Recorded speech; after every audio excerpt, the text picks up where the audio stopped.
Bapak Ibu, Salam semuanya, dan senang sekali kita bisa berjumpa pada kesempatan ini. Dan pada hari ini saya boleh berbagi dengan tema perenungan kita hari ini, hidup yang bermanfaat, didasarkan oleh Filemon 1 ayat 1 sampai 16. Nanti saya akan baca ayat 11 saja. Namun sebelumnya mari kita berdoa. Bapak Surgawi, terima kasih buat kesempatan yang indah ini. Kami mau berbagi tentang bagaimana kami hidup bermanfaat bagi orang lain. Tuhan, Roh Kudus Engkau yang memberkati kami, hamba-Mu, sempurnakan, berikan kami hikmat yang meripat di surgawi, sehingga setiap perkataan mulut kami menjadi berkat, dan juga bagi Bapak Ibu yang mendengarkan saat ini, Tuhan juga Roh Kudus akan mendahului untuk menyiapkan hati dan pikirannya, sehingga semuanya itu akan menjadi berkat untuk membangun rohaninya.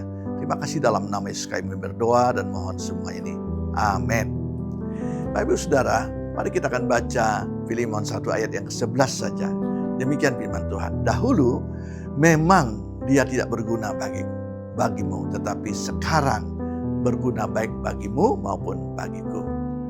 Nah, hari ini firman Tuhan hari ini adalah sangat relevan bagi kita. Surat Paulus kepada Filemon yang terkasih ketika Paulus ada di penjara.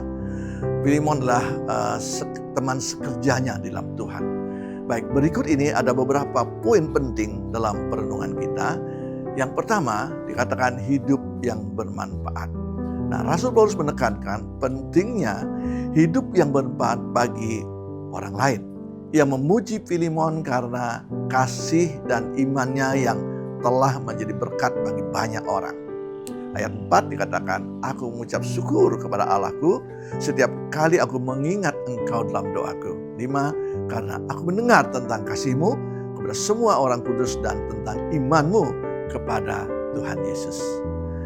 Yang kedua, poin yang kedua adalah kasih dan iman. Kasih dan iman adalah dua hal yang sangat penting dalam hidup yang bermanfaat. Kasih membuat kita peduli dengan orang lain, sedangkan iman membuat kita percaya bahwa kita dapat membuat perbedaan dalam hidup orang lain. Yang ketiga, pengampunan dan penerimaan. Nah, Rasul Paulus juga menekankan pentingnya pengampunan dan penerimaan dalam hidup yang bermanfaat. Ia meminta Filemon untuk memanfaatkan Onesimus dan menerima dia sebagai saudara yang kekasih, ayat 8 dan seterusnya. 4, menggunakan pengaruh kita. Kita semua memiliki pengaruh dalam hidup orang lain. Rasul Paulus menekankan pentingnya menggunakan pengaruh kita untuk kebaikan dan membuat perbedaan dalam hidup orang lain. Lalu berkat rohani yang saya bisa bagikan hari ini adalah sebagai berikut. Yang pertama, menjadi berkat bagi orang lain artinya kita harus menjadi berkat bagi orang lain dalam hidup kita sehari-hari. Kita dapat melakukan hal ini dengan menunjukkan kasih, iman, dan pengampunan kepada orang lain. Yang kedua, menggunakan pengaruh kita untuk bijak. Artinya kita harus menggunakan pengaruh kita dengan bijak dan membuat perbedaan dalam hidup orang lain. Kita dapat melakukan hal ini dengan menjadi teladan yang baik, memberikan nasihat yang bijak, dan menunjukkan kasih kepada orang lain. Selanjutnya menerima orang lain dengan terbuka. Artinya kita harus menerima orang lain dengan terbuka dan tidak menghakimi mereka. Kita dapat melakukan hal ini dengan menunjukkan pengampunan dan penerimaan kepada orang lain. Dengan menerapkan prinsip-prinsip ini dalam hidup kita sehari-hari, kita dapat menjadi berkat bagi orang lain dan membuat perbedaan dalam hidup mereka. Kiranya firman Tuhan yang singkat ini akan membangun rohani kita, mengingatkan kita bahwa kita nih dapat bermanfaat bagi orang lain demi kemuliaan Kristus.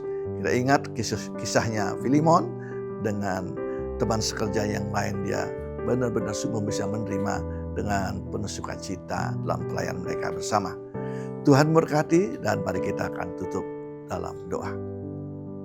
Bapa Surgawi, terima kasih buat firman Tuhan dan kebenaran-Mu.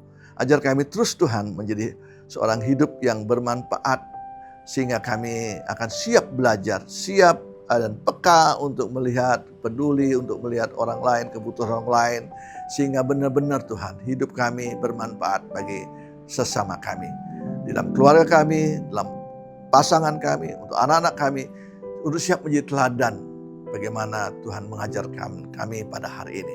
Terima kasih Tuhan, biarlah damai sejahtera Kristus terus melimpah atas kehidupan kami semua, baik kami yang berbicara maupun kami yang mendengarkan. Biarlah damai sejahtera-Mu terus akan melimpah atas kehidupan kami. Dalam nama Yesus kami yang berdoa. Amin. Terima kasih.